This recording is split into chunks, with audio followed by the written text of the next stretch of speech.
دا د لویدیځي افریقایي هیواد بینین کې د ماسکونو رنګینه دودیزه کلنۍ میله ده چې زرګونه خلک ورته ورغلي ول.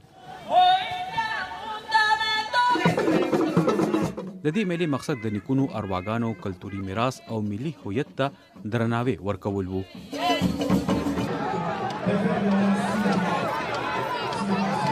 C'est parce que ça représente notre culture. C'est ce qui nous définit en دا زموږ د کلتور استازیتوب کوي. دا د بینین خلک تعریفوي. موږ له هغو لږو افریقایي هیوادونو یو چې په ویاړ خپل کلتور مو ژوندی ساتلی. دا زموږ شناخت دی. موږ نړۍ ته خپل کلتور ښایو. موږ ویاړو چې د بینین خلک یو. C'est pour cela que nous sommes là et nous sommes fiers de venir. هنرمندان له لرګیو جوړ ښکلي ماسکونه، رنګینې جامې او تبل وهلو سره د پورتونو ښار په بېلابېلو برخو کې نڅا وکړه او زړې قصې بیا راژوندۍ کړي چې له نسلونو راهیسې انتقال شوي دي.